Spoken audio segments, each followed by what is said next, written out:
Hello, welcome to Real World Climbing. My name is Josh, and this is the long-awaited second video in the home wall build series. And this second video is all about the planning phase of building a home wall.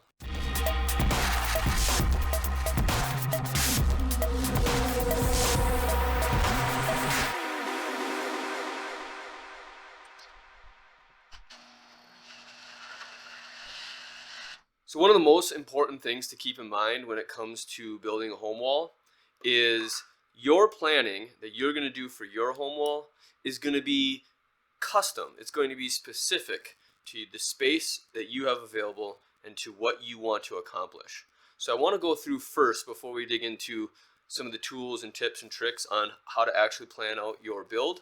What I want to do first is I want to go through some thought process on doing that planning. So the first piece of thought process that I want to present to you is, what are you building the wall for? Answering that question for yourself. So why are you building a home wall? And what are you trying to accomplish with that? And so that's really a two-part question. So the first part of that question, why are you building a home wall, is pretty important to answer. And that will help you kind of decide how permanent of a structure that you want to have. So maybe the gyms have closed down recently for whatever reason, and you want to have the ability to still train and things like that. So maybe you're just looking to bridge that gap and build something simple. Well, in that case, you might choose to build something that's a little more temporary, something that's less obtrusive and easier to take down. Or maybe you're like me. When I started building home walls, when I built the first one for me, I had young children at home. And so even though the gyms were open and wide available, I couldn't really, arrange for a babysitter every time I wanted to go to the climbing gym and train. And so the convenience of having my training device, the home climbing wall, right in my proximity, my garage or my basement, was super helpful. Maybe you're a morning person, and so you could get up early before anybody else is awake and get your training in then. And so that's maybe something that's a bit more permanent, something that you would build out because that's a longer term situation. And another potential reason why people build home walls is for fun. And I happen to fall into that category as well, that I just think it's fun, it's accessible. My kids do enjoy, now that they've grown up, my kids do enjoy climbing on it as well, but I primarily build them for me, and they're a lot of fun. But obviously they're also a great training device. Over the years, when I tell people I've built a climbing wall in my garage, they'll always ask me things like, well, how tall is your garage? And when I tell them, 9, 10, 11 feet tall or something like that, and then they'll tell me, well, that's not very high. That's, you could get to the top pretty easy, right? And so they don't get the concept of that a home climbing wall is a training device. It is our training device. And so think of it like if you're a runner and you want to continue training when the weather is bad, or if you're in a cold temperature for winter and you want to continue training, well, they have a tool called the treadmill. Well, for us, when we can't get outside and climb on real rocks, this is a tool for us. And the other part of the question I asked was, what am I trying to accomplish? So if I'm using this as a training device and I want to get better, what do I want to get better at? And so you'll definitely want to answer that question for yourself. Are you primarily a boulderer? And so you want to get stronger at, powerful, shorter and more powerful moves? Are you primarily a rope climber, whether that's sport or top rope, or maybe even trad? Well, then you might design your wall slightly different.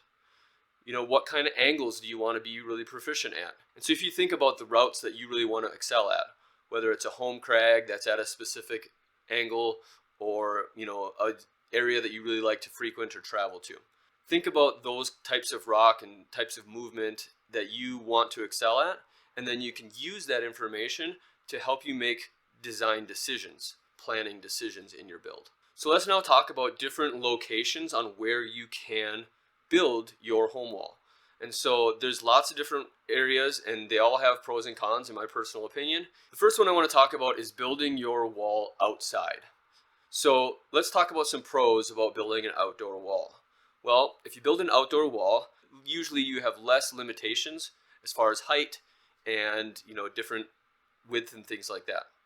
And so outdoors does give you that ability. Now the con on building outdoors, the primary con, is weather. Maybe you get a lot of rain, and so then you have to somehow weatherproof what you build outside.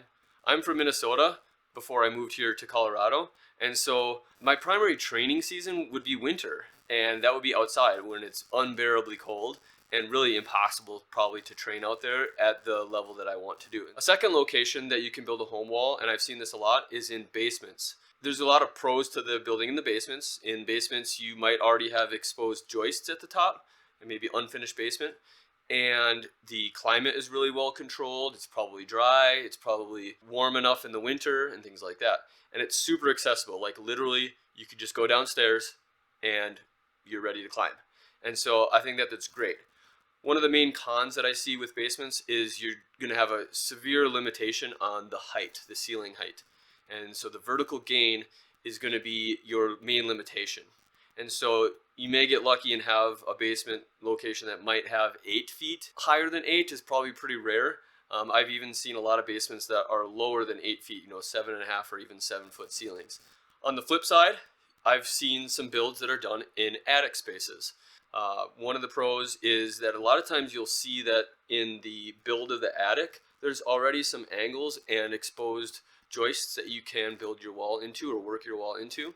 One of the cons for building in an attic is heat rises. And so in a summer, all that heat that rises in your home is going to work its way into your attic. And so keeping it cool in the summers is going to be tougher. The next place that you could build is in a garage. And that's where I've chosen to build most of mine. It does get colder, but sometimes garages can be insulated. If you have a really nice garage or really nice setup, you might even have a heater, a built-in heater versus a little space heater like I got here. And another pro that I've found with garages is that you might end up getting a little bit more ceiling height and so a little bit more choice on how high you can go.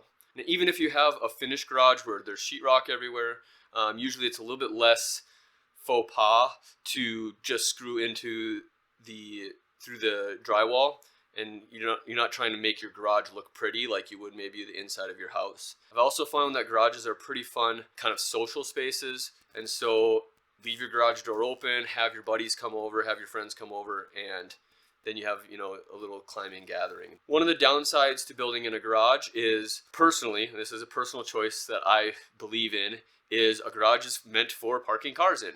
And so in addition to having the climbing wall, I still want to be able to park my car in here when needed, when it's cold out, when it's winter and I want to get snow and things like that. And so you have to make your design decisions around having the ability to park a vehicle. When a car is wet with water or snow, and then that snow melts, then the garage is going to be wet. And so a way to keep the floor dry for your matting, under your climbing wall and things like that. And the fifth location that I've seen work really well is in like a shed or a barn, like an outbuilding that is just there, okay? So there's some definite pros to that. Obviously it's protected from the elements, might not be heated, might not be insulated, but it could be. And then typically you might actually have access to a lot more height and width, and so you could really turn it into a gym. And I've seen some pretty awesome setups in outbuildings like that, in sheds or barns. And then obviously the cons would be, keeping it heated and things like that. But if I had an outbuilding, I'll just tell you this, if I had one and it wasn't being used for something else, man, I would have an extreme gym. That would be the ultimate. And so if you have access to that and that's one of your choices, there you go. You have a pretty cool setup. So those are 5, pretty common places that I've seen home walls being built. And if you have some unique location that I haven't mentioned, I'd love to hear about it. So go ahead and comment below, a location that you found that would really work well for a home climbing wall. So once you've decided on the location, where you want to build it, then you're going to start your planning phase. So what I'm going to show now is the location that I'm working with on this particular build. But I really want to reiterate this. In the rest of this video series, you're going to see me build a very specific wall to my limitations and to my wants and what I want to train for. So I want to give you the tips and the tricks, and how the build is going to work is just going to give you some ideas. But please do keep in mind that your build is going to be unique to your situation. And that's what we're going to talk about in the remainder of this video, is how to plan out your situation. This is the situation I'm currently dealing with, that we are renting, so to speak. And there's a lot of stuff that is kind of in storage that we just have to leave here. Some of it is ours and some of it is the owner of the property. And so I have to work around all this stuff. That's what I'm working with. And what you're working with on your wall is going to be unique to you. And that's why when you design your wall, you have to take all those special circumstances and limitations into mind and make those plans. The fact that I'm renting and the fact that I have to work around this stuff here has led me to decide to do a freestanding A-frame style wall. And that's what I'm going to be building out. And you guys can watch me do that, learn some techniques, but just remember that what I do exactly is probably not going to be what you do exactly, but maybe some of the ideas and concepts will be the same.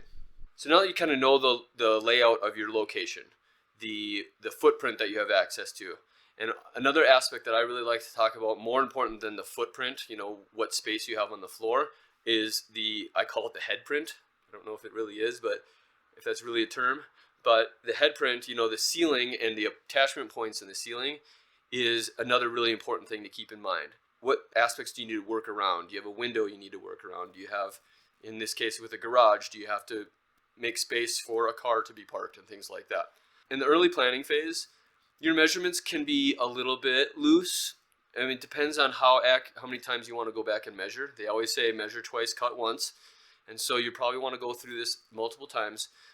But you can start with kind of a loose for your initial planning phase, just to see what's going to fit and maybe even move ideas around.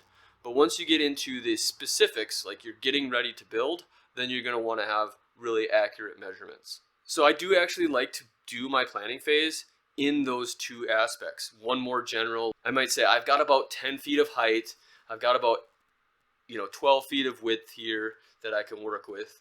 And so I start with those kind of rough measurements to get myself an idea of the space I'm working with, and that way I can plan out maybe where I want specific things, and then I'll get into more nitty-gritty details. So what I have here is the initial kind of general plans for the build in this garage. So that way I can see the head print that I was telling you about and where the things are going to go.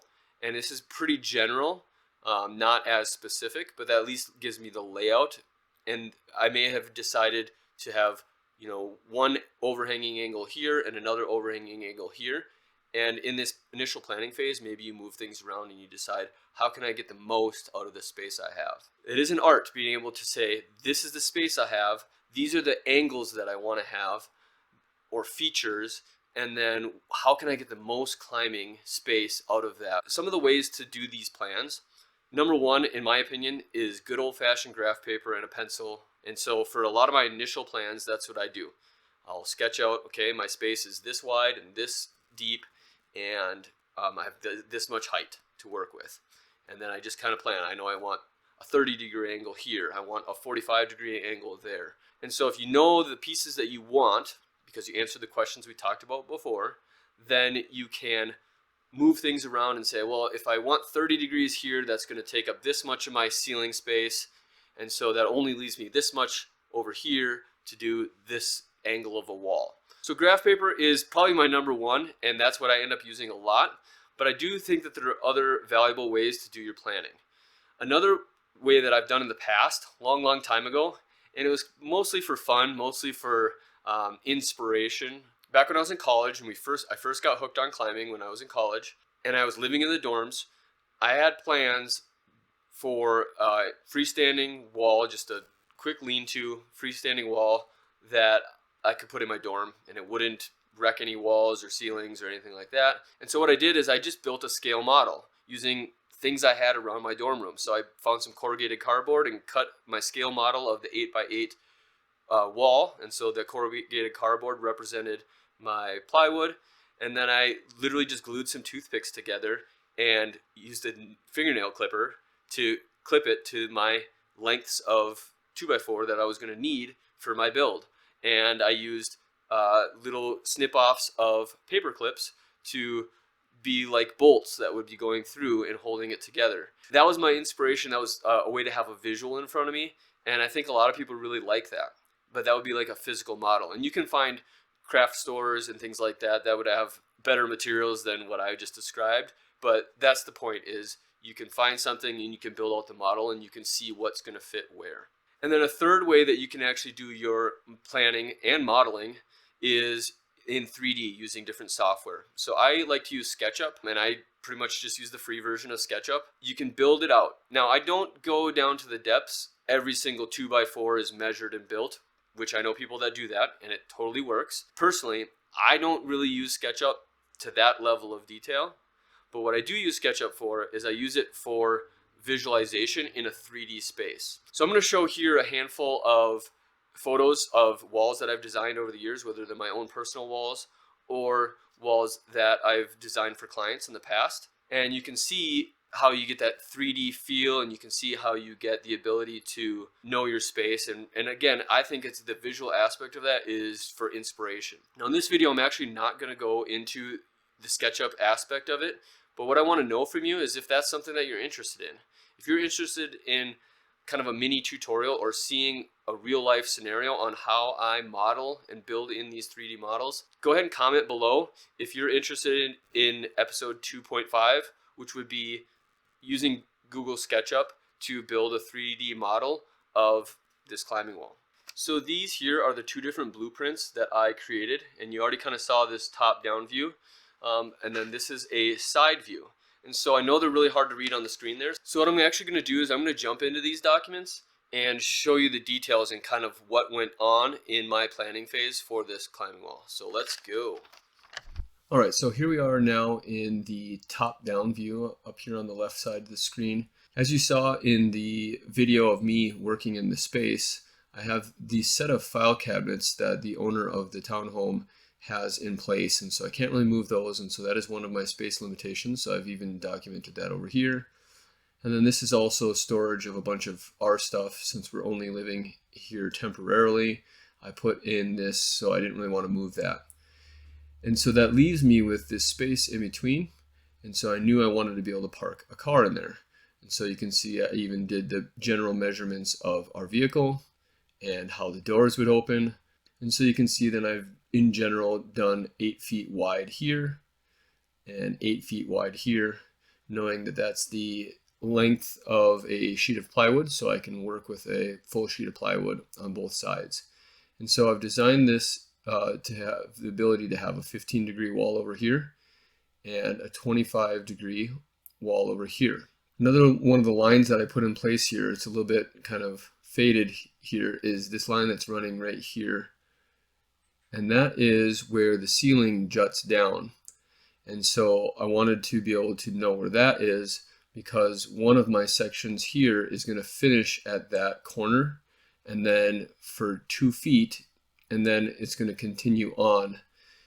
So what I did, and again, it's all just in general to make sure that this works in my space, is I've even outlined where the garage door opener and that chain rail is for the garage door opener is right here. So I know I want to avoid falls into that area, and so I've designed that out as well.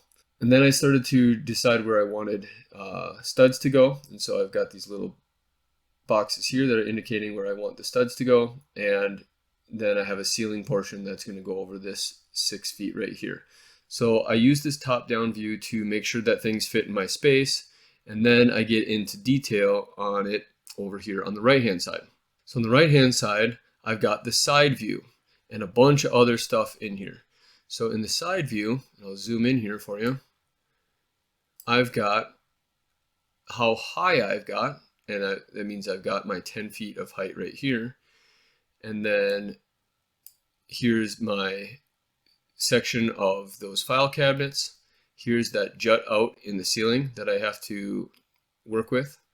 And so then with that, I start to get more detailed on how I'm going to put this together. And so you can see here that I've detailed out that I'm going to be using 2x12s as my kicker. And so I've drawn in 2x12s here, kind of estimating that it's about 3 inches deep. And then I've drawn in a toe plate here, and then started with my studs here. And so with this, I'm actually able to do all of the math that calculates, you know, if I have a 1.5 inch depth of a toe plate, and then how much 2x4 do I need if I subtract a 1.5 inch top plate, and then that helps me calculate my lengths of boards here. And then it also helps me plan out my angles. So knowing where I'm starting up here to this point here, that's kind of my limitation on how much angle I can get. And so that's where I came up with approximating 25 degrees. And then over here, I was shooting for 15 in the first place, and so I designed it as 15, and so that I know that, here's my garage door opener, I know that any falls from here are not going to fall into the garage door opener. And then I've got a back view of my vehicle here to know that it's going to fit under there no problem. Another thing that I'm able to plan out is, this is an A-frame, so I'm able to plan out where I want the cross beams to go, and so I can figure out the distances here. I've even figured out some distances that I want back on the back wall. So I know you can't see 3D depth right now, but on the wall closest to this door over here is going to have my attachments for my campus board, which you kind of see scribbled on here, as well as my hangboard. And so I had made plans for how high I want that, and so I put my cross beam of the A-frame here, and then an additional one up here for attachment points. And I know it's really hard to see, but I also have this little diagonal line here that's going to indicate this piece of plywood that is special to me, called the Ninja Wall, which you may have seen in my previous video. And so I have plans to put that Ninja Wall up here. So with that in play here, I can start to get all of my measurements, and you can see me marking out some lengths here. So 5 feet 6 inches, that's what I need here, and that I was going to need 8 feet 6 inches here, and so on. And so I use this to help me get my specific measurements. Down here, I start to plot out how many of each dimension of lumber I'm going to need. And so based on my calculations up here, I've decided that I need some 10-foot lengths of 2x4, and I tallied out how many I need. 8-foot lengths, how many do I need? 8.5 foot, and so on. And so then what I'm able to do, and you're seeing me do this kind of after the fact, but I'm able to cross off, or in this case circle, the ones that I already have. Here's my dimensions of plywood that I need. And so how many full 4x8 sheets do I need? Check, I have all those. How many sheets of 2x8 do I need? And so I'm able to check off everything that I have. And then everybody's got to have a Ninja Wall, and so there's my Ninja Wall, got it. So down here in the lower right, I've detailed out, and this is a different scale, so each box is now 1 foot, but I've detailed out my lengths, and so this is the 25-degree wall where I need 9.5 feet of total length, and so I've detailed out where the studs are going to go, and then this is my roof section that I'm building, so it's 8 feet wide on this side, but on the side over here it's only going to be 6 feet, and then where I'm going to build my framework there. Here's my 15-degree wall detailed out. I need 9 feet 8 inches, and so I work that through, and my stud work on that. So you can see here I'm doing a bunch of math, and this is me getting very, very specific with the measurements that I need when I'm cutting these boards at an angle, because I know that I have a certain length of climbing space that I need, but part of that is a 2x4 on the top plate and a 2x4 on the base plate, and part of that over on this side is that 2x12 kicker and things like that. And so I actually do the math here and the trigonometry on paper here and figure out that, for one of them I need 9 feet 8 inches, and then that's the 15-degree wall. And for one of them I need 9 feet 4 inches. And I get into more detail on how to figure out the exact math if you want to figure out your right triangle using trigonometry. And so I get into a lot more detail on that in a future video.